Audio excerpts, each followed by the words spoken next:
Welcome to this tutorial brought to you by To The Tick. Today's topic is the bullish flag. Now, technical analysis and trader experience have put flags as a price pattern at the top of the favorites list in a group known as a continuation pattern.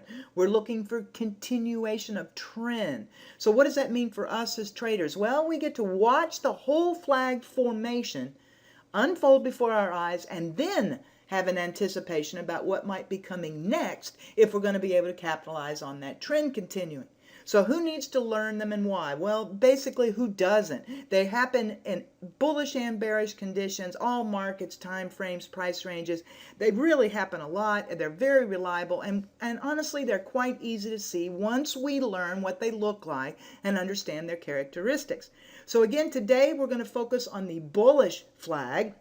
And I'm going to show you a visual image here on the screen of a perfect right angle bullish flag. Now, what makes it a flag? Basically, it has a pole and it has this structure of a flag attached to the pole. Two parts, okay? Now, let's break it down into those two parts. First, why do I know it's bullish? Well, the base of the pole is planted here and the tip of the pole runs higher, and denoting price action, I mean prices have gained.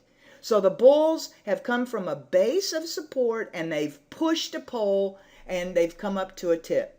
It's the most important part, and it is the key to many price patterns, is the recognition of this pole. Understanding the pole, understanding what creates the pole and when it happens is key. And it's key to many patterns. So first and foremost, with the flag, every flag must have a pole. It's a rule. Every flag must have a pole.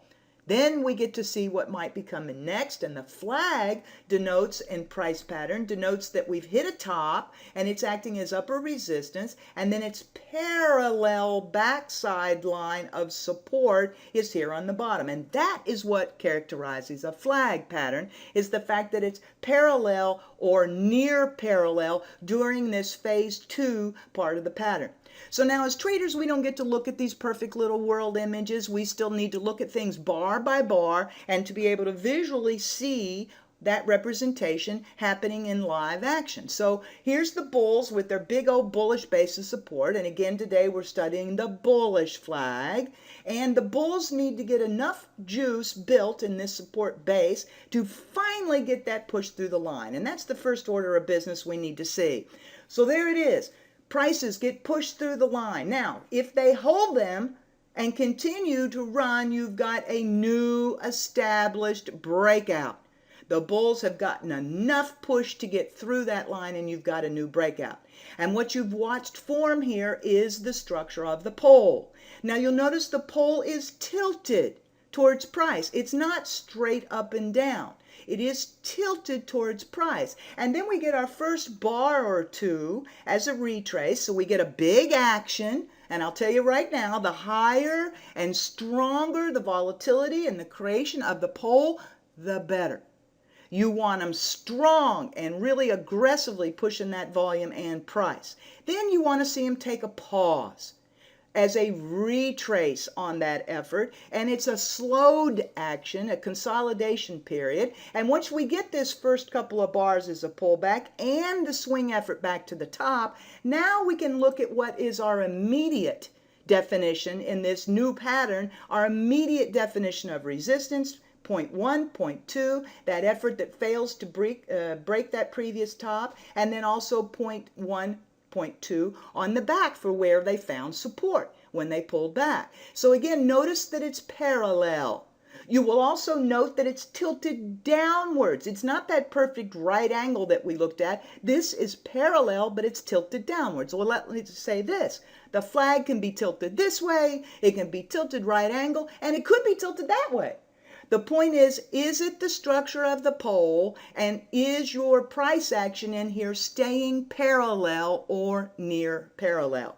That's the issue, okay? So we want to see price action now weave around inside that support and resistance, with the support line continuing to hold and the resistance line continuing to get hit, and they pull it back down again. Now you want this to be a fairly short duration, 2 to 3 swings, and if we're gonna get that anticipated bullish continuation trending move, we need to see First of all, another big surge in volume against this resistance. We need to see him finally get through that resistance the same way we needed to see it for this breakout.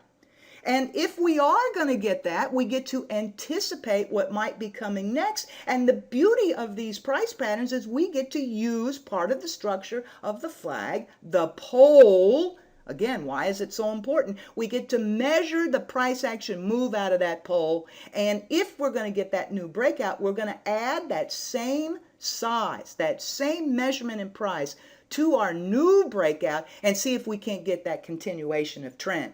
And that's the beauty of the pattern. Let's go from a flag to a bullish continuation. So here we go. Let's go on and bar by bar. We got the push through.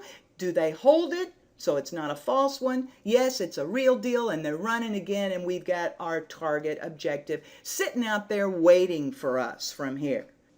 So we've gone from part one, which is the flag pole creation. Then we have gone into part two, which is the pause phase or consolidation phase, and that is done with the flag. And now we've got part three, and part three is the bullish continuation of our pattern, and it is a beautiful bullish continuation pattern. So now let's go ahead and sum what we've learned here today. And basically the bull flag is, first of all, the most important characteristic is to understand about the pole. The higher and stronger that price surge and thrust in volume and price gets, the better. Then we look for part two, which is the consolidation phase. It offers very little in the way of a price pullback. It's brief, it's 2 to 3 swings, and we want that flag shape parallel or near parallel for that immediate support and resistance. Then we want that new breakout with the push in volume and price. And finally, we want to see that target measured move using our pole and getting a complete repeat of that first move. So thank you very much. This has been your bullish flag tutorial brought to you from To The Tick. Please come and visit our website. Subscribe. We have lots of great educational information for you. Thank you, and we'll see you again soon.